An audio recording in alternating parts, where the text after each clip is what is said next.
Well, hey folks, we looks like we made it through Unit 1 and here we are in Unit 2. So, the focus for this week is a little bit of math was going to be involved, obviously, but we're going to be conducting a cost-benefit analysis on technology options for Smithford Pharmaceuticals. For your Unit 2 discussion board, you'll be talking about factors. For your Unit 2 individual project, you will be discussing and conducting some math. So I just want to preface everything by beginning with that. So back to your Unit 2 discussion board, you're going to discuss what factors should be involved or what they should be used to influence Smythford's decision on bringing forward a high technology option. You've got to discuss such factors as labor availability, depending on where we're going on that. Do we have the people there that can go, in effect, really work through higher technology options, right? We need to discuss equipment cost. Then we have maintenance. If we have to purchase equipment, we may have to consider obviously financing, right? Don't forget our company image and how this could impact our environment as well. So make sure you cover all that in your discussion.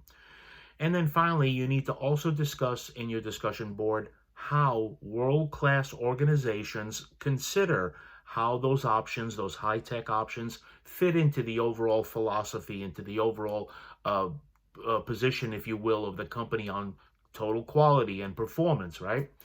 Those things should be considered and discussed. Next, we move over to our Unit 2 individual project. As I mentioned, you will be discussing and performing a cost-benefit analysis on two specific options. Now, I will cover this in chat.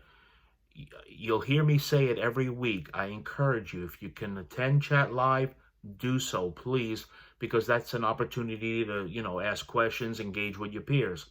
At a minimum, I highly recommend that you look at the recorded archive as well. That comes up right after I shut down chat. It's available to you if you can't make it to live chat. I recognize schedules sometimes don't fit, but I truly do go through some of the math. You can see it. You can see how you will figure it out and put that in your paper, right? So conducting this cost-benefit analysis on two options. The first option will be a high-tech option based in a centralized location.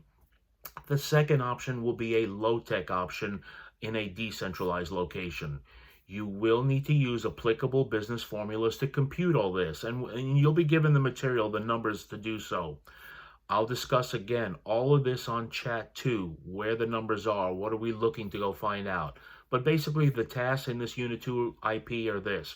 You need to determine the least cost alternatives in years 1, 5, and 10 for this scenario.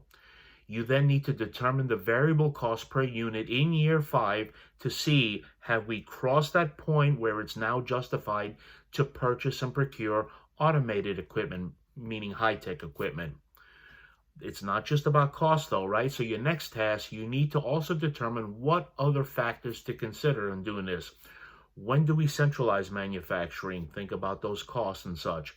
When will we decide on going higher tech, the higher tech option? When does our cost benefit analysis say, you know what, folks, it's time to move forward in our life cycle, if you will?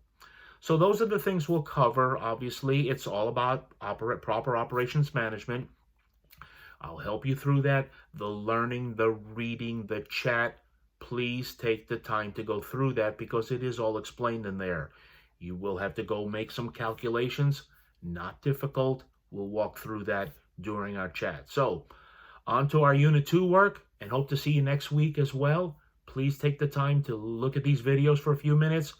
Look and engage in the chat, whether it be live or the recorded archive. I promise you'll find it worth your time and while. Have a great week, folks, and talk to you next week.